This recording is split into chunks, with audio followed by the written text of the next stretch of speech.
That's a very good question. I'm glad you asked me that. You see, I didn't choose psychiatry. I think psychiatry chose me.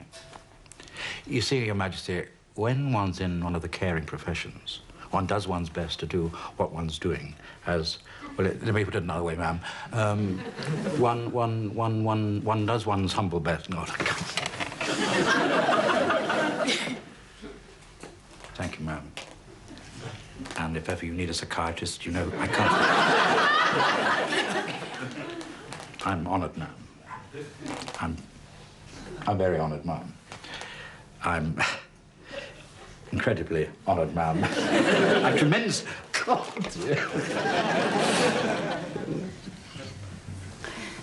Thank you, Your Majesty. Yes, it is new.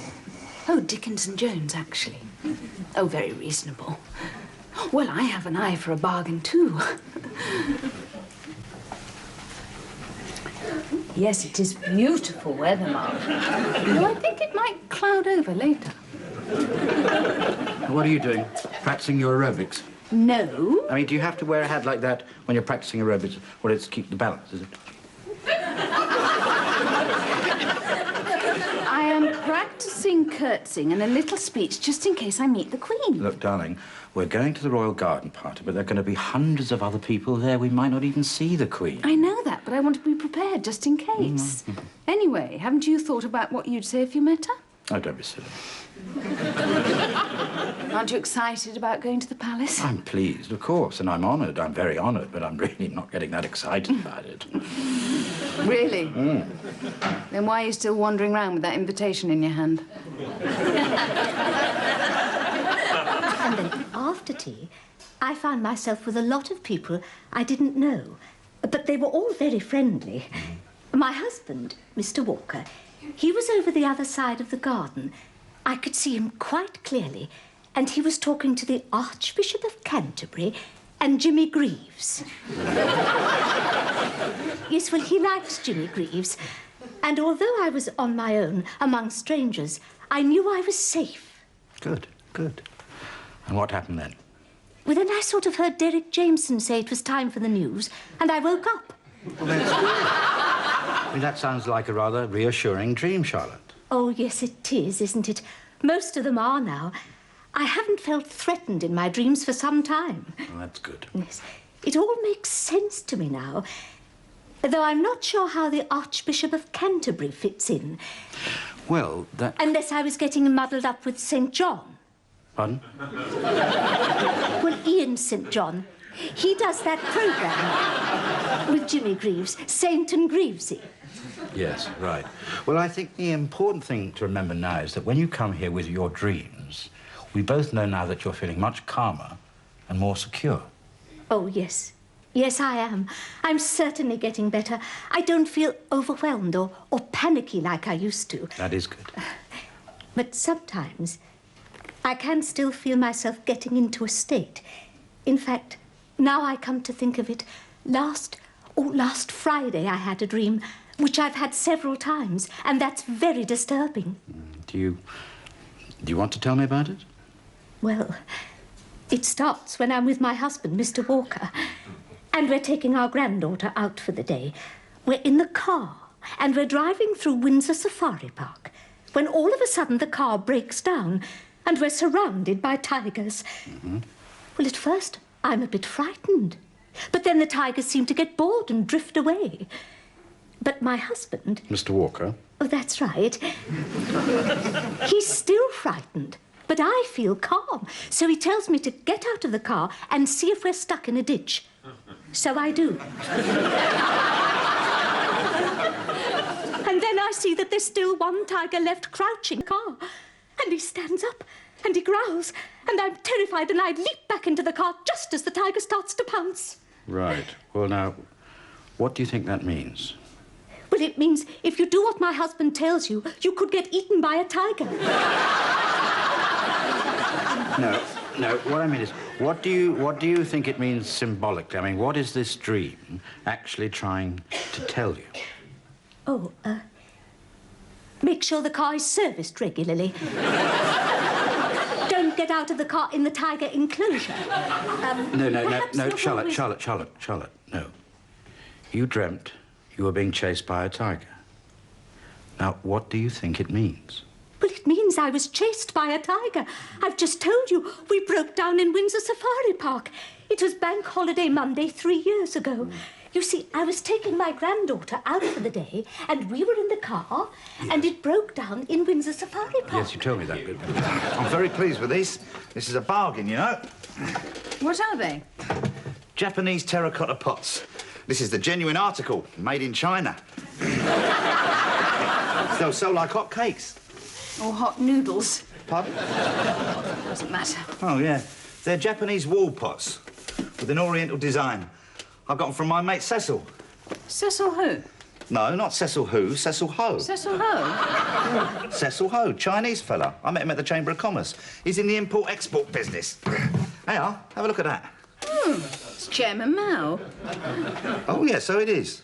Ah, these will do very well. You know, I got these for £1 a pot. I can sell them easily for a tenner. That's 900% profit. Well, it's not bad, eh? Somehow, I don't think Chairman Mao would have approved. Oh, I don't suppose he would. There's not a lot he can do about it now, is there? Certainly not. Not with a bunch of begonias growing out of his head. Well, hello, there's another one of Chairman Mao. Oh. Well, I can sell those two as a matching pair. How many pots did you buy? 500. 500? Yeah, well, it was a job lot. Mind you, it's interesting, though, isn't it? Like the mysteries of the East, seeing which one will come out next. Oh, look, it's another Chairman Mao. What exactly did Cecil Ho tell you about these pots? Well, he said it was a clearance sale in Shanghai. Japanese pots with an oriental design. He did me a deal. I'm not sure that Chairman Mao will be all that popular amongst the good people of Surrey. Oh, well, maybe not. But they'll love all the other ones, won't they? The dragons and the Mikado and such like. Oh, dear. Oh, look. Oh, guess who? Chairman Mao? Yeah. Every flaming one. I'll kill him. I mean, what am I going to do with 500 Chairman Maos? Start a revolution. This is serious, Julia. There's a lot of money riding on this. I shall have to give this some thought. The thoughts of Chairman Stan, eh? Don't worry, I'll think of something. If I see another Chairman Mao, I think I'll go mad. Well, that's all right. You're going to bed with the psychiatrist. We unpacked 500 today. I'll probably dream of Chairman Mao. No, you won't.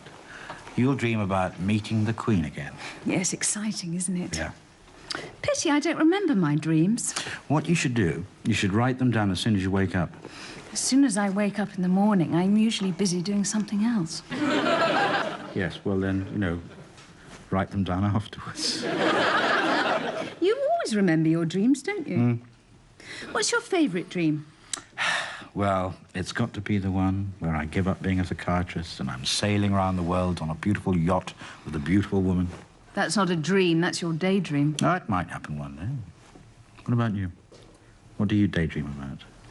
No, I don't mean you becoming the next Capability Brown and winning the Nobel Prize for your garden designs. I mean, what's your secret wish? Well, it's silly. Go on. Well, I know it's corny, but I'd like to see the Taj Mahal by moonlight. That's not corny. If you like, I can give you a lift on my yacht. What about the beautiful woman you're with? Won't she object? Of course you won't. When the children were younger, I used to dream about them being grown up and living away from home. Now I dream about when they're young again. The sound of children laughing around the house. Yes. Waiting for Father Christmas. Yes, and the tooth fairy. Chicken pox, measles. Changing nappies. 4 alley feeds during the night. Lucy being car sick every Sunday on the way to my mother's. Usually over my jacket. Joe and his hobbies. Oh, that maggot farm. Jam jars full of creepy crawlies all round the bedroom. I know they just stayed in the jar. Do you remember we found one in the bed once? Not much of a dream, is it? No, it's more of a nightmare. It's nice just being the two of us, isn't it? Yep. At least we don't get interrupted in the middle of the night. Oh, no.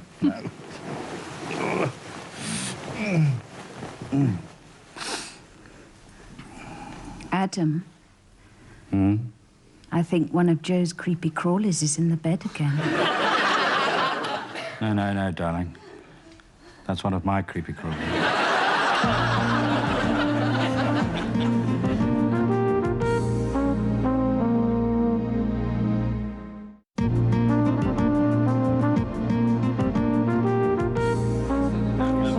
Yes, you did. Well, at £10 a hole, that's 180 quid, you then. That's right. I'll just add it on the rest of the bill. So what's the grand total stand at now, then? Just under £57,000. Oh, right. Well, next week we'll make it double or quits, shall we? Why not? So, it's off to the Buckingham Palace garden party tomorrow, isn't it? Yep. I still don't know why they invited you. Well, I told you, the institution put my name forward. I know, but you think they'd have some sort of way of checking up on these things, wouldn't you? What do you mean? You forget I knew you as a medical student. I mean, I'm surprised they let in the Queen meet a man who was once arrested for sitting stark naked on top of the clock tower outside the nurse's home, singing extracts from the Pirates of Penzance. I was celebrating. I was celebrating the fact that I just passed my second-year exams. Anyway, you were far more drunk than I was. Yeah, well, I was celebrating the fact I've just failed mine. Yes, of course, yes. You swallowed a whole bottle of aftershave. Yeah. Jolly nice it was, too, as far as I remember. Sort of lime flavour in it. Really? You don't think the palace know about that, do you? I mean, if they're inviting the likes of you to their garden party, why not me? Unless someone's told them about the aftershave. Well, I'd like to meet the Queen. Well, I don't know if we'll actually meet the Queen. Julia thinks so. She's been dreaming about it for weeks. I've been dreaming about beating you at golf for weeks. Well, you can carry on dreaming, Martin. Did I ever tell you about my Uncle George? He used to dream a lot. Always used to dream about sport. He was forever scoring centuries for Kent. One night, he was opening the bowling for England. Took 6 wickets in 1 over. 6 for none. Remarkable figures for a pensioner with 1 arm. Yeah, but actually, Malcolm, you see, lots of people realise their fantasies through their dreams. I mean, it's pretty harmless. No, not for Uncle George, it wasn't. Led to his divorce. What? Well, it was during the FA Cup final. He was, he played centre-forward for Arsenal. He's quite an extraordinary man, your Uncle George, isn't he? Yeah, it was. Anyway, it was halfway through the second half, and he suddenly yelled out, "Goal!" and kicked my auntie right up the backside. She was absolutely furious. She divorced him. I think that's very unreasonable. I mean, he couldn't help it if he was fast asleep. No, that's the whole point. He wasn't fast asleep. They were in the middle of Harrods Food Hall at the time. Yes, they're selling like hot cakes. Or should I say hot noodles?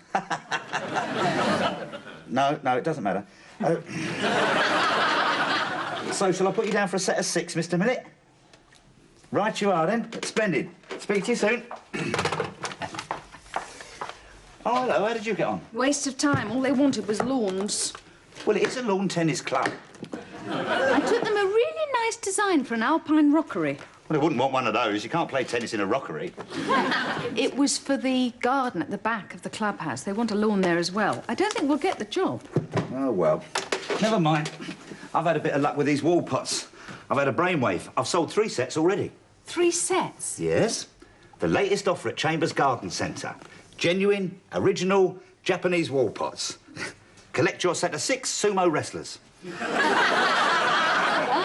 Sumo wrestlers, you know, like you see on Channel 4. 6 of your all-time favourites.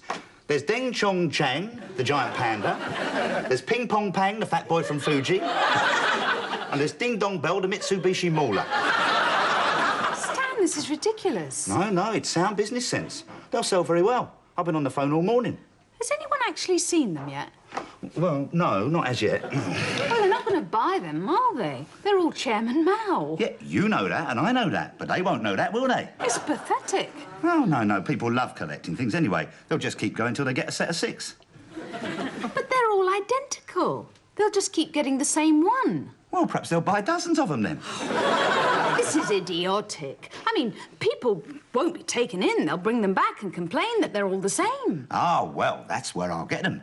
Dear, oh dear, I'll say, hard luck. You keep getting Ping Pong Pang, the fat boy from Fuji. Why not try again? You might get Rin Tin Tin, the Shinto Shih Tzu. Are you sure this hat's all right? The hat's fine. Then perhaps it's the suit that's wrong. No, the suit's lovely. You don't think I should have worn the pale blue dress? No, well, not with that hat. Why? What's wrong with the hat? Well, there's nothing wrong with that, darling. There's nothing wrong with that. It's a lovely hat. It's a beautiful hat. You don't like it, do you? I do like it, darling. I like it. You look lovely. You look absolutely fabulous. Now, come on, please. Look, we've got to go soon. I know. Hello. Oh, hello, Malcolm. I won't be a minute. I'm just going to change my hat. Hello, Malcolm. Yes, we're just leaving. What? No, I won't be climbing any clock towers, and I have no intention of singing Poor, oh, poor, the pirate sherry, naked or otherwise, all right? There's somebody at the door. I've got to go. Yes, we will. OK, thank you. Bye. Oh, hello, Doctor. I won't keep you long. I know you're pushed for time. That's right. You see, if we're not there by 3:15, they won't let us in. Yeah, well, I just want to ask you a little favour.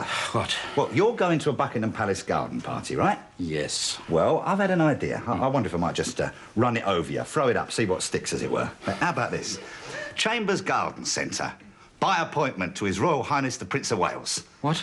You're going to be a doddle. All you've got to do is mention organic farming, be seen chatting up the roses. Tell him I'll give him a good discount. Look, Stanley. There's nothing wrong with this hat. I don't know what you keep going on about. What? Oh, Stanley, what are you doing? No, I said that was a lovely hat. Just one more thing, then. Look, while you're there, you know, at the palace, I wonder if you'd ask around and see if any of the gardeners or officials might like 500 Winston Churchill wall pots. What? That's Chairman Mao. Not necessarily. Here. Winston Churchill. Stanley, will you go now, please? All right, some people have got no imagination. Darling, I said that hat is lovely. It's a lovely hat. Don't start that again. I'll get my bag. There's plenty of time. I don't know what you're fussing about. I'm not fussing, darling. I'm just saying if we're late, they won't let us in, that's all. Yes, Dr. Charlesworth. All right, Mr. Walker, I'd like you to calm down and tell me what happened. Right. Now, this is what I want you to do. I want you to ring the police and don't do anything till I get there. Do you understand? Yes, everything will be fine. I promise. Right. That was Mr. Walker. His wife's a patient of mine. She's on the roof and he thinks she's going to jump. I'm sorry, darling. I'm sorry, I'll have to go. Sorry, darling. It's all right. Can't be helped. Are you very disappointed? Oh, yes. Aren't you? Mm-hmm. Still, you had to go. Yeah. Is she all right? What happened? She broke her ankle. Heavens, she jumped. No. She had no intention of jumping. What happened was that her husband put her on the garage roof to do the guttering, you see. And while she was up there, she had one of her panic attacks. Well, how did she break her ankle, then? Well, you see, she laughed so much when she saw me in my morning suit perched on top of the ladder. She started giggling. She slipped and fell off. Broke her ankle. So I took her to the casualty. She'll be all right. But, look, I'll write to the palace and maybe we can be invited again. Maybe. Listen, there's some champagne in the fridge. Shall I open it? No, I don't feel like it now. Well, maybe this will cheer you up. What is it? It's the Taj Mahal by moonlight. You said you always dream of seeing it. This is the Indian takeaway on the high street. I know, I took a snap of it last Wednesday night. I don't think that's very funny. In fact, I think it's rather insensitive. I'm surprised at you. Sorry. Oh, well. I suppose these will have to do. What are they? We'll open them up. There's just 2 tickets to India. And on Monday night, we will be holding hands, and you will see the Taj Mahal by moonlight. Oh, Adam.